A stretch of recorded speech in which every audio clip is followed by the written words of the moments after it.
కంచిలోని పట్టు చీరలు వీవస్త్రాలకే అమ్మపడును. మంగళగౌరి గ్రాండియర్ కంచికి దారి Jubilee hills road number 36 Hyderabad. But మీరు ఒక మాట అన్నారు, ఎవరెవరు ఎంత మాట్లాడతారో నాకు తెలుసు, అన్ని చూశాను కాబట్టి అని.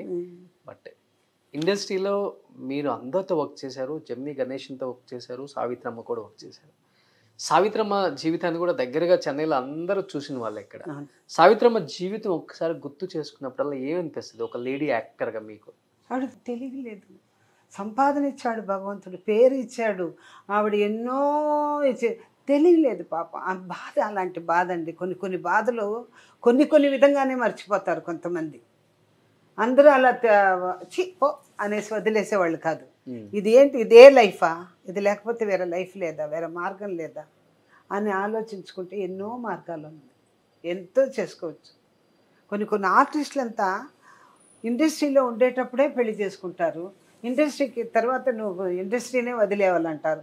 దానికి సరిపడి ఆ తర్వాత చదువుకొని ఆ తర్వాత ఉద్యోగాలు చేసి ఆ తర్వాత బ్రతికిన ఆర్టిస్టులు ఉన్నారు. కాబట్టి నేను పేరు చెప్పను. ఎందుకు పాప ఆవిడ బాధ ఎలా మర్చిపోయిందో, ఎలా ఏమైందో మనకు అర్థం కావట్లేదు. చూశారు కదమ్మా చివరి స్టేజ్లో ఉంది. చూడలేదండి, అప్పుడు నాకు చిన్న వయసు, బాగా చూడలేదు. నేను కొన్ని తట్టుకోలేను. ఎందుకంటే ఆమెను ఒక గొప్ప పేరుతో చూశాను.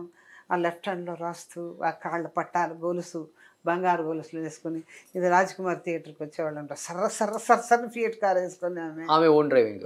ఎప్పుడు ఆమె డ్రైవర్ పెట్టుకోదే, ఓన్ డ్రైవింగ్, లెఫ్ట్లో ఇట్లా తిప్పేది స్టీరింగ్ అంత అందంగా. బట్ ఆమె డైరెక్షన్లో చేశారు కదా మీరు? మాతృదేవత చేశాను. ఎలా ఉండేవాళ్ళు ఆమె ఆర్టిస్టులతో కానీ? నిజ జీవితంలో సావిత్రమ్మ జీవితం గురించి చాలా మంది చాలా బాగా చెప్తుంటారు. అవునండి, ధర్మదేవత అండి ఆవిడ, ధర్మదేవత. ఏమారిపోయింది జీవితం, మోసపోయారు.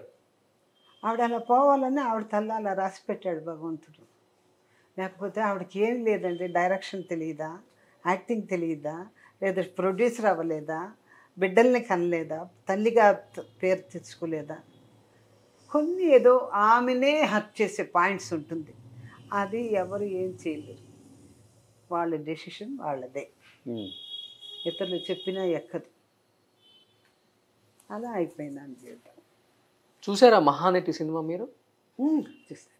నిజమైన జీవితం అదేనా మీరు చూసింది చెన్నైలో? దాంట్లో చూపించింది యాజ్ ఇట్ ఈజ్గా అంతే ఉందా? నాకు అంత వయసు లేదండి అప్పుడు, అంత తెలియదు. అంటే మీరు చూసి వినుంటారు కదా? విన్న వరకే కానీ చూసి పర్సనల్గా ఏది నాకు తెలియదు. పర్సనల్గా ఆమె చూసింది ఒకే ఒక మాతృదేవత డైరెక్షన్లో. మళ్ళీ తెలుగులో ఏదో ఒక 2 సినిమాలు కలిసి చేసాం. అప్పటికే ఆమెకి మన స్వాధీనం లేదు పాపం.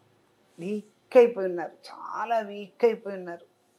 నడలేక కూర్చోలేక ఇక డబ్బుల కోసం వచ్చి యాక్ట్ చేసినట్టు కనపడింది. అవును, లాస్ట్ స్టేజ్లో డబ్బుల కోసం పనిచేశారు.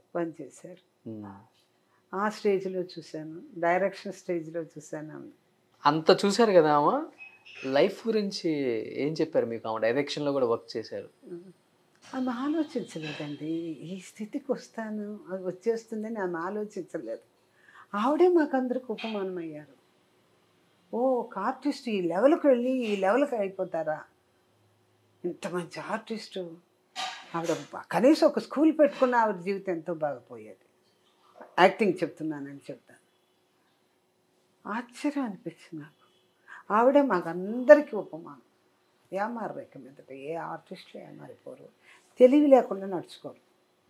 ముఖ్యంగా మీ టైంలో ఆర్టిస్టులు, లేడీ ఆర్టిస్టులు అంటే వాళ్ళ బిజీ లైఫ్ వల్ల పర్సనల్ లైఫ్ని చాలా వరకు సాక్రిఫైస్ చేసి చివరికి వాళ్ళకి ఫైనాన్షియల్ స్టేటస్ వచ్చేసరికి జీరో బ్యాలెన్స్ కూడా వచ్చిన రోజులు ఉన్నాయి.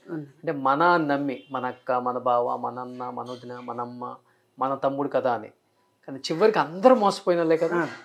అవునండి, అమాయకులు అండి ఆర్టిస్టులు, అమాయకులు పాపం. అందులో లేడీ ఆర్టిస్టులు చాలా అమాయకులు. ఇండస్ట్రీ అంటే బాధపడుతూ కుళ్ళిపోయేవాళ్ళు ఎంతమంది లేదు. మీరు ఎన్నో ఇంటర్వ్యూలు చూసుంటారు, ఎంతనో చూసాము. అందరి లాస్ట్లో ఆ కంటి చివరి ఒక లైట్నింగ్ కనపడుతుంది అనమాట ప్రతి వాళ్ళకి, ప్రతి ఒక్కరికి కన్నీటి కాదు. ఇంకా చెన్నైలో ఎక్కువ ఉంటాయి అవి. అవునండి, ఎందుకంటే అన్ని ఇండస్ట్రీ ఇక్కడ ఉండింది కాబట్టి. సుమన్ టీవీలో మీ పర్సనల్ అండ్ బిజినెస్ ప్రమోషన్స్ కోసం కింది నెంబర్కి కాంటాక్ట్ చేయండి.